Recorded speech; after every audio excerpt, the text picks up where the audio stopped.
अस्सलामुअलैकुम dear student, उम्मीद है आप सब खैरियत से होंगे। स्टूडेंट्स, आज जो हमारा टॉपिक है वो है रेजोनेंस।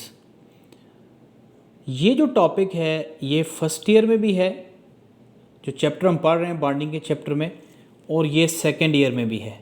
सेकेंड ईयर में ये ऑर्गेनिक में तो बहुत ज़्यादा यूज़ होता है, और ऑर्गेनिक में बाज़ाब्ता तौर पे ये जो हाइड्रोकार्बन का चैप्टर है उसके अंदर इंक्लूडेड है। इसके साथ साथ इनऑर्गेनिक पोर्शन में भी हमें इसकी ज़रूरत पड़ती है, और रेजोनेंस से रिलेटेड हमें एंटी टेस्ट में भी बाज़ दफ़ा ऐसे क्वेश्चंस आते हैं जिनकी हमें ज़रूरत पड़ती रहती है।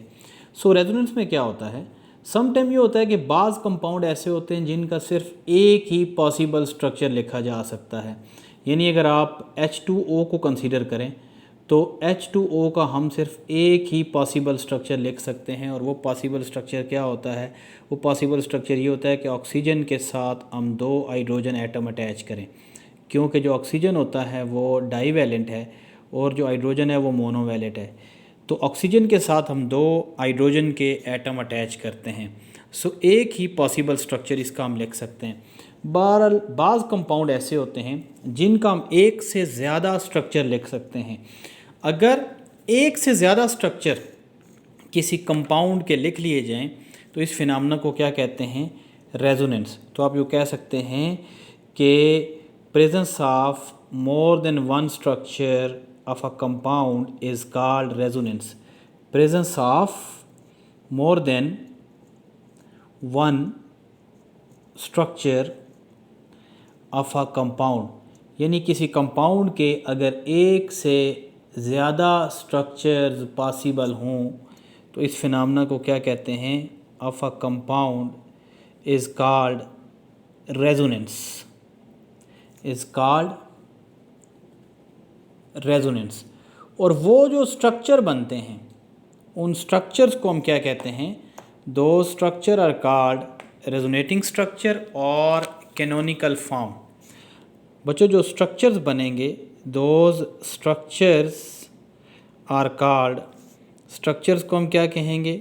Structures are called canonical forms are resonating structure. Canonical forms और रेजोनेटिंग स्ट्रक्चर, यानी इस फिनोमेना के ज़रिए जितने भी स्ट्रक्चर बनेंगे उनको हम कैनोनिकल फॉर्म्स कहेंगे या रेजोनेटिंग स्ट्रक्चर कहेंगे। रेजोनेटिंग स्ट्रक्चर, कैनोनिकल फॉर्म और रेजोनेटिंग स्ट्रक्चर। सो इसका मतलब है कि अगर हम एक ही कंपाउंड के एक से ज़्यादा स्ट्रक्चर लिख लें तो बुनियादी तौर पे ये जो फिनोमेना होगा, इस फिनोमेना को हम क्या कहेंगे? रेजोनेंस कहेंगे। इसका मतलब है कि बाज़ कंपाउंड के अंदर एक से ज़्यादा स्ट्रक्चर लिखे जा सकते हैं और बाज़ कंपाउंड के अंदर एक से ज़्यादा स्ट्रक्चर नहीं लिखे जा सकते। तो ये तो थी डेफिनेशन ऑफ रेजोनेटिंग स्ट्रक्चर। अब हम इसकी कुछ एग्जांपल लेते हैं, उसके बाद हम इसकी कंडीशंस पे जाएंगे कि रेजोनेंस आखिर में या एक्चुअली क्या फिनोमेना है। सबसे पहले हम देखते हैं एक सिंपल सा स्ट्रक्चर हम कंसीडर करते हैं। फॉर एग्ज़ाम्पल, हमें पता है कि कार्बोनेट, जो कार्बोनेट होता है ये कम्प्लेक्स साइन है CO3-2। जो कार्बोनेट है इसके हम 2 स्ट्रक्चर लिख सकते हैं। फॉर एग्ज़ाम्पल C+O, और क्योंकि -2 चार्ज है इसलिए जो 2 ऑक्सीजन हैं इनके ऊपर -1 चार्ज होगा।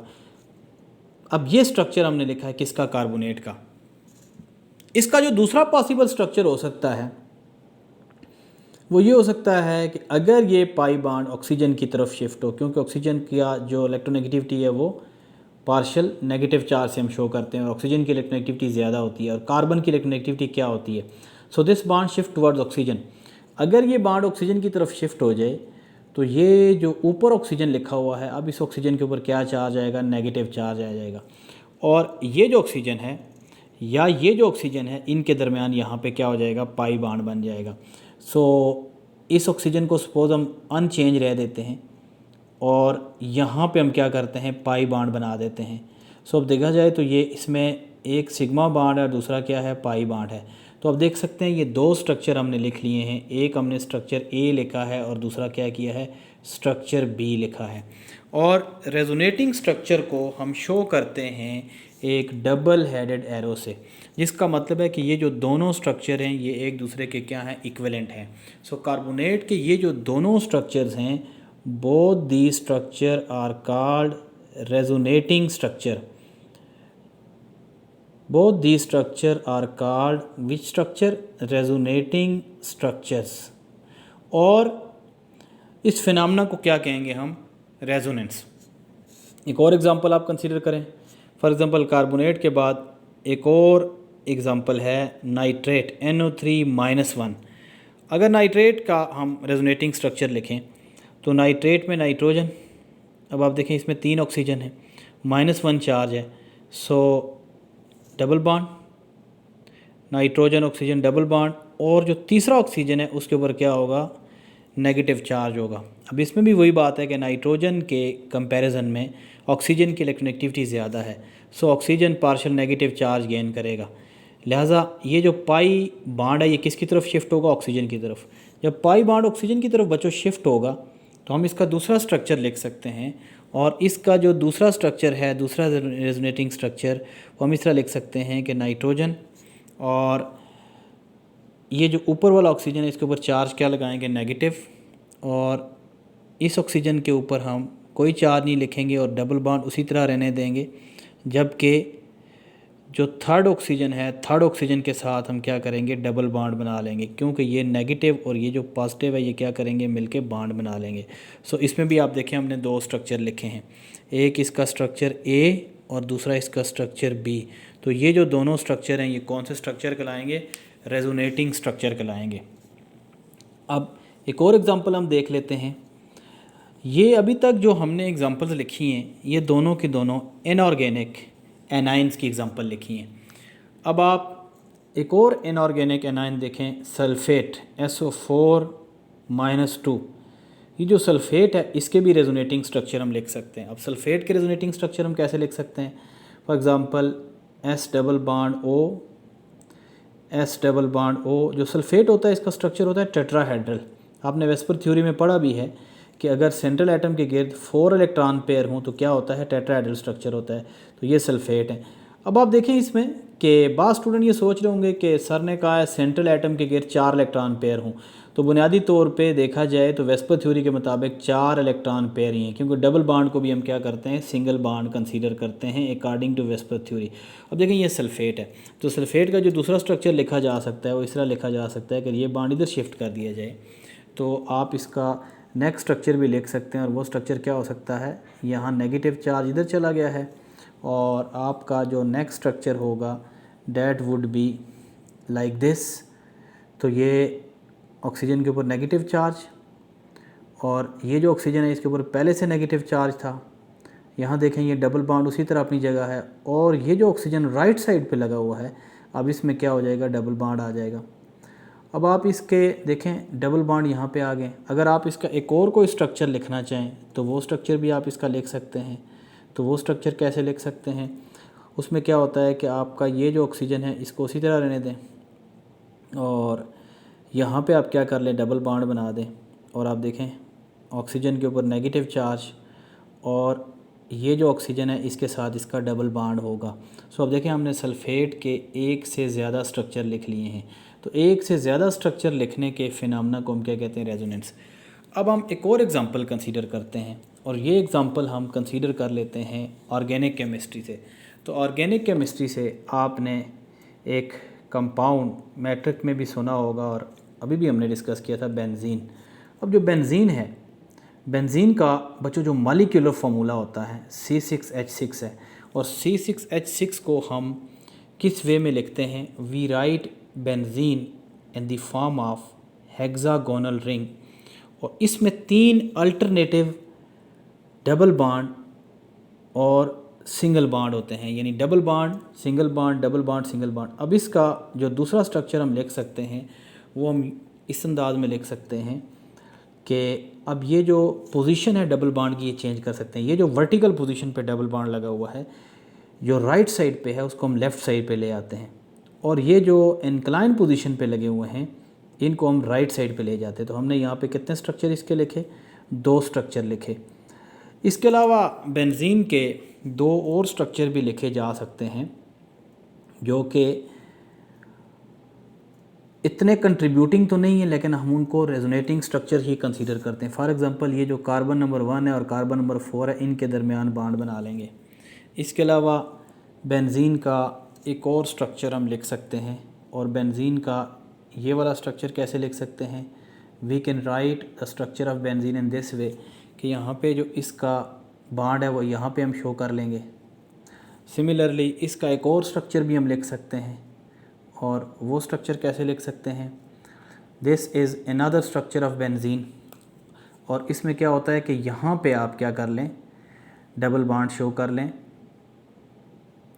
अब आप देखें जो इसमें स्ट्रक्चर सी, स्ट्रक्चर डी और स्ट्रक्चर ई हैं, ये कोई अपीलिंग स्ट्रक्चर नहीं है। अपीलिंग स्ट्रक्चर से मुराद ये है कि ये जो हमारा ब्रेन है उसकी एक्सेप्टेंस इन स्ट्रक्चर के लिए कम है। ये जो 3 स्ट्रक्चर्स हैं ये भी रेजोनेटिंग स्ट्रक्चर हैं, और ये जो पहले 2 स्ट्रक्चर हैं ये भी रेजोनेटिंग स्ट्रक्चर हैं। All these 5 are resonating structure. इन तमाम को हम क्या कहेंगे, these are called resonating structure, resonating structures.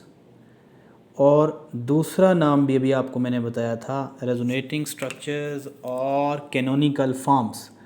इनका क्या नाम है, रेजोनेटिंग स्ट्रक्चर और कैनोनिकल फॉर्म्स। और जो एक्चुअल स्ट्रक्चर होता है उसको ज़ाहिर हम क्या कहते हैं, रेजोनेंस हाइब्रिड। एक्चुअल स्ट्रक्चर को क्या कहते हैं, रेजोनेंस हाइब्रिड। अब ये 5 स्ट्रक्चर हमने लिखे हैं। आप इसमें ख़ास बात देखें कि हम क्या कर रहे हैं कि only pi bonds are shifted. सिर्फ पाई बॉन्ड्स की जो पोजीशन है वो क्या हो रही है, शिफ्ट हो रही है, जबकि जो सिग्मा बॉन्ड है उनकी पोजीशन शिफ्ट नहीं हो रही। सो ये 5 रेजोनेटिंग स्ट्रक्चर किसके हैं, बेंजीन के हैं। मुझे उम्मीद है कि इन एग्जांपल से आपको समझ आ गई होगी रेजोनेंस क्या होता है। फिर मैं रिपीट कर देता हूँ कि किसी कंपाउंड का एक से ज़्यादा स्ट्रक्चर होने के फिनोमेना को क्या कहते हैं, रेजोनेंस कहते हैं। सो बेंजीन के लिए हमने कितने रेजोनेटिंग स्ट्रक्चर लिखे हैं, 5 रेजोनेटिंग स्ट्रक्चर लिखे हैं।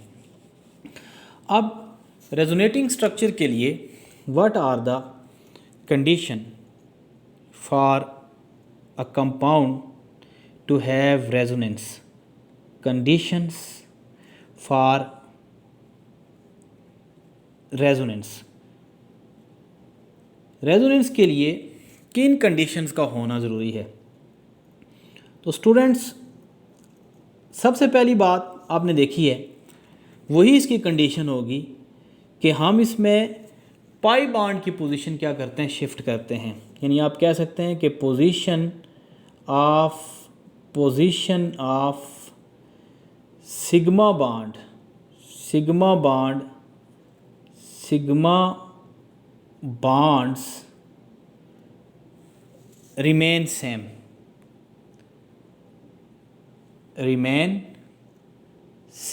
यानी सिग्मा बॉन्ड की पोजीशन पे फ़र्क नहीं पड़ना। नंबर 1 पहली चीज़। जो दूसरी कंडीशन है वो ये है कि पोजीशन ऑफ एटम्स और nuclei remain unchanged. Position of atoms और न्यूक्लियाई रिमेन अनचेंज्ड, यानी जो न्यूक्लियाई हैं या एटम्स हैं उनकी पोजीशन भी चेंज नहीं होगी, तो वो भी क्या होगी, अनचेंज्ड। इसका मतलब है एटम्स अपनी जगह पे रहेंगे। और तीसरी चीज़, जो लोन पेयर हैं, लोन पेयर का नंबर भी क्या होगा, फिक्स रहेगा। So number of lone pairs are unshared pair. जो अनशेयर्ड पेयर होते हैं उनको क्या कहते हैं, lone pairs.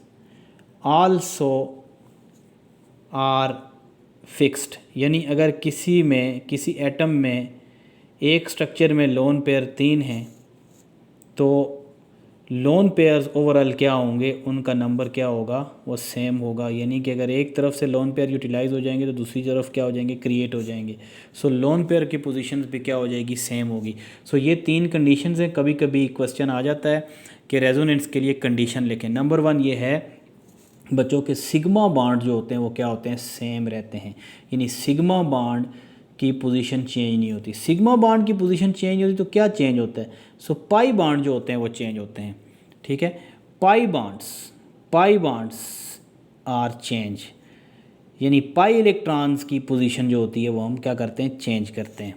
Number 2, position of atoms या न्यूक्लियाई जो होती है वो क्या होती है, रिमेन अनचेंज, यानी जो न्यूक्लियाई की पोजीशन होती है वो चेंज नहीं होती। और नंबर 3, लोन पेयर्स जो होते हैं ऑल द रेजोनेटिंग स्ट्रक्चर में उनका नंबर फिक्स होता है, यानी कि दे आर अनचेंज्ड। तो इसका मतलब है कि कंडीशंस यकीनन आपको पता लग गई होंगी।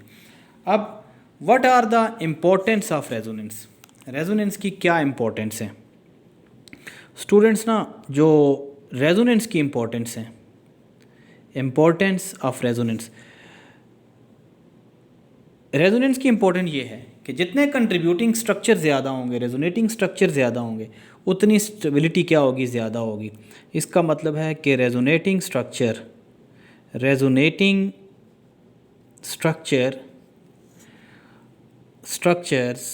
Are directly proportional to stability,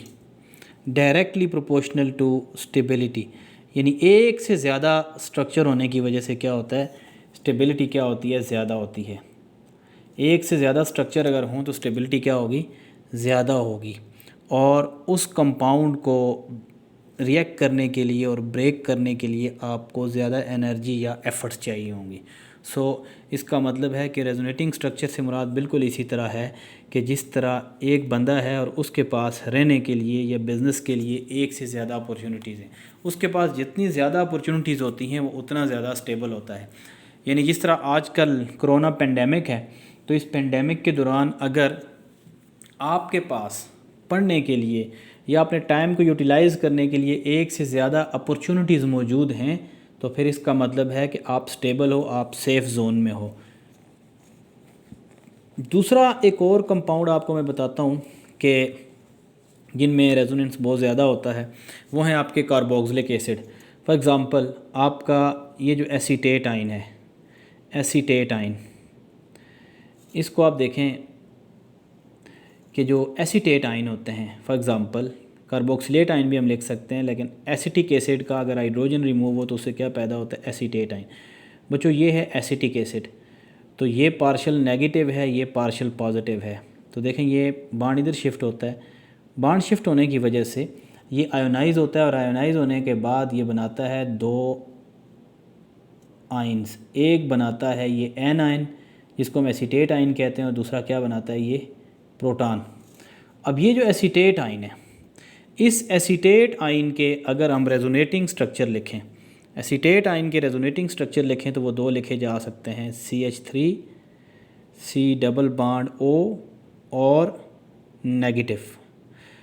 अब ये डबल हेडेड एरो, तो ये बॉन्ड इधर शिफ्ट होगा, बॉन्ड जब इधर शिफ्ट होगा तो आपका जो एसीटेट आइन है उसका दूसरा स्ट्रक्चर आ जाएगा और उसके दूसरे स्ट्रक्चर को हम इस तरह लिख लेंगे। अब ये आपके पास 2 स्ट्रक्चर आए हैं, A स्ट्रक्चर और B स्ट्रक्चर। इन दोनों को अगर हम इस तरह एक ही स्ट्रक्चर में कंबाइन करके लिखें तो we can write a combined structure of both the structure like this, कि हम इस तरह भी लिख सकते हैं कि CH3C ऑक्सीजन, ये दूसरा ऑक्सीजन। तो ये जो पाई इलेक्ट्रॉन्स हैं, ये पाई इलेक्ट्रॉन बेसिकली इन दोनों ऑक्सीजन के दरमियान क्या होते रहते हैं, अपनी पोजीशन को चेंज करते रहते हैं। जब पोजीशन को चेंज करते रहते हैं तो आप देख सकते हैं ये कि ये जो नेगेटिव चार्ज है ये किसी एक ऑक्सीजन पे फिक्स नहीं है। जब नेगेटिव चार्ज एक ऑक्सीजन पे फिक्स नहीं है तो ये रिवर्सिबल एरो, जब ऑक्सीजन पे फिक्स नहीं है तो ये ऑक्सीजन, इसके पास मोर पोटेंशियल नहीं है कि वो इस प्रोटॉन को एकदम गेन करे। जब ये प्रोटॉन को फटाफट गेन नहीं कर सकता क्योंकि इस ऑक्सीजन के पास नेगेटिव चार्ज फिक्स यहाँ ही नहीं रहता, क्योंकि ये शिफ्ट होता रहता है दूसरे ऑक्सीजन की तरफ। तो इस वजह से ये जो आपका प्रोटॉन है ये पानी के अंदर या सॉल्यूशन के अंदर ये आयोनाइज फॉर्म में पड़ा रहता है। तो यही वजह है कि जो कार्बोक्सिलिक एसिड्स हैं, कार्बोक्सिलिक एसिड की जो एसिडिक स्ट्रेंथ है वो हाई होती है, एसिडिक स्ट्रेंथ इनकी हाई होती है। और एसिडिक स्ट्रेंथ क्यों हाई है? क्योंकि जो कार्बोक्सिलेट आयन है, कार्बोक्सिलेट आयन से क्या मतलब है कि जब भी कार्बोक्सिलिक एसिड आयोनाइज होते हैं तो कार्बोक्सिलिक एसिड आयोनाइज होने के बाद जो आयन बनता है उसको कार्बोक्सिलेट आयन कहते हैं। जिस तरह हमने कहा कि एसिटिक एसिड आयोनाइज होते हैं तो कौन सा आयन बनता है? Acetate ion. इसी तरह कार्बोक्सिलिक एसिड आयोनाइज होते हैं तो क्या बनता है? Carboxylate ion. तो एसिडिक स्ट्रेंथ जो होती है वो क्या होती है? ज़्यादा होती है किन की? कार्बोक्सिलिक एसिड्स की।